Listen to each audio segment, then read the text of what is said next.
And for more on the Rohingya crisis, we're joined by Snyder, President and CEO at the World Affairs Council of Philadelphia. Thanks for joining us. Sure. So what do you make of the Pope's visit? Do you think the Myanmar regime and government and army will listen to what he has to say? I don't think they have any intention of doing so.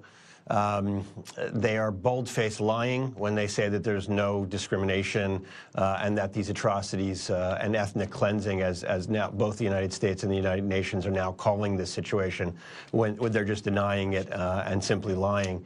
On the other hand, we've seen sometimes in history that the power of a moral leader can change realities even when the military leaders don't want to be changed. For example, when Pope John Paul II went back to his native Poland and faced down the communist leaders during the Solidarity period, 1979-1980, that his visit made an enormous change.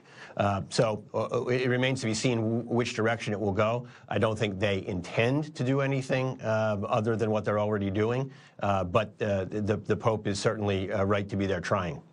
But Craig, isn't there a fear here that Pope Francis could spark a diplomatic, crisis here in Myanmar? Well, certainly there are some who think that this is a delicate role for a religious leader to be playing. But I think the Pope, in the statements he's made before this trip, makes it clear that he views this as a moral imperative to attempt to bring light, to bring the attention of the world and to bring pressure on this government, which, again, international authorities and the American State Department agree are engaged in ethnic cleansing, which is something that simply shouldn't go on in the 21st century.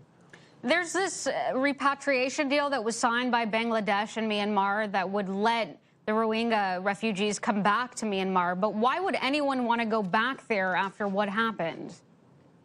I think that's exactly right. This is a fig leaf that I think the Myanmar government, the Myanmar military, is putting over the situation in order to give sort of the appearance of progress timed for the Pope's visit. It's a way to avoid real action rather than to take real action.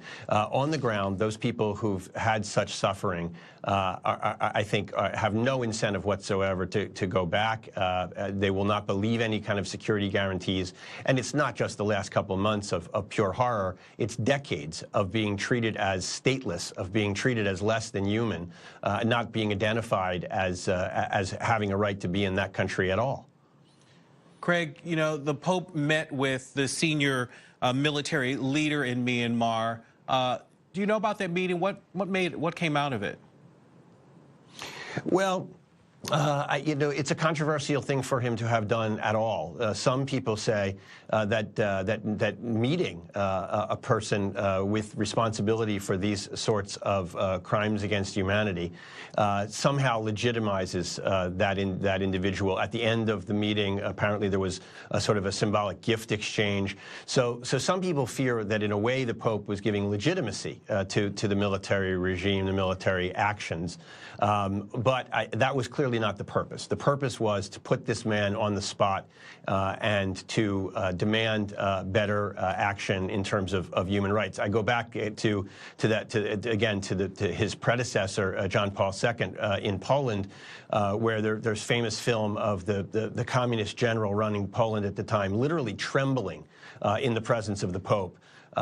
Because he knew the moral power of the Pope, despite the fact that the Pope doesn't have an army. There's this famous quote attributed to Stalin about an earlier Pope in an earlier era.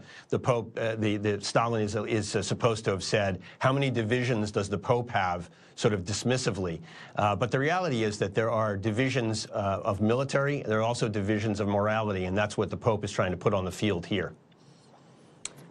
All right, Snyder, President and CEO at the World Affairs Council of Philadelphia.